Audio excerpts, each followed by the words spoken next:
இன்றைக்கி நம்ம ரொம்ப சிம்பிளாக மைதா முட்டை இல்லாமல் ரொம்ப ரொம்ப டேஸ்டியான டூட்டி ஃப்ரூட்டி ரவா கேக் எப்படி பண்ணலான்னு தான் பார்க்க போகிறோம். இது பஞ்சு போல் நல்லா சாஃப்டாக சூப்பராக இருக்கும். ஈவினிங் டீக்கு ஒரு சூப்பரான ஸ்நாக் ரெசிபி கூட. ஸோ கண்டிப்பாக செஞ்சு பார்க்கலாம். இப்போ இது பண்ணுறதுக்காக ஒரு குட்டியான பவுலில் ஒரு 4 டேபிள் ஸ்பூன் அளவுக்கு டூட்டி ஃப்ரூட்டி, இது கூடவே 1.5 டேபிள் ஸ்பூன் அளவுக்கு மைதா மாவு போட்டு இதை நல்லா மிக்ஸ் பண்ணி ஃபஸ்ட்டே மாற்றி வச்சுருங்க. இப்போ ஒரு சின்ன மிக்ஸி ஜாரில் 1 கப் அளவுக்கு ரவா சேர்த்து இதை நல்லா ஃபைனாக நம்ம அரைச்செடுக்கணும்.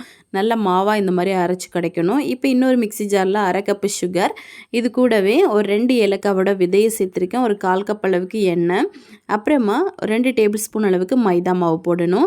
இது கூடவே 2 டேபிள் ஸ்பூன் அளவுக்கு தயிர் இல்லை அப்படின்னா நீங்கள் ஒரு முட்டை கூட சேர்த்துக்கலாம்.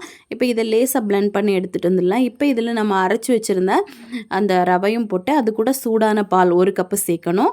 அப்புறமா ஒரு டேபிள் ஸ்பூன் அளவுக்கு பேக்கிங் பவுடர், ஒரு 1/4 டீஸ்பூன் அளவுக்கு பேக்கிங் சோடா, இவ்வளோ போட்டு லேசாக ஒரு 30 செகண்டுக்கு மட்டும் பிளெண்ட் பண்ணி எடுத்துகிட்டு வந்துடுங்க. இப்போ கடைசியாக அந்த டூட்டி ஃப்ரூட்டியை இது கூட போட்டு கரண்டி வச்சு லேசாக இந்த மாதிரி மிக்ஸ் பண்ணி எடுத்துக்கலாம். இப்போ உடனேவே நான் 7 இன்ச்சில் இருக்கக்கூடிய டின்னில் ஊற்ற போகிறேன். பட்டர் ஷீட்டெல்லாம் நம்ம போட்டு தான் வைக்கணும் ஃபஸ்ட்டே.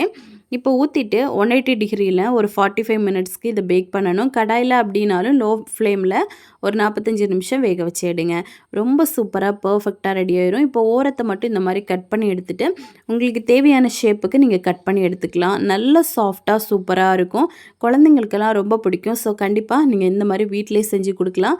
செஞ்சு கொடுத்துட்டு எப்படி வந்துச்சுன்னு மறக்காமல் கமெண்ட் பண்ணுங்கள். நம்ம சேனலையும் சப்ஸ்கிரைப் பண்ணி சப்போர்ட் பண்ணுங்கள். தேங்க்யூ.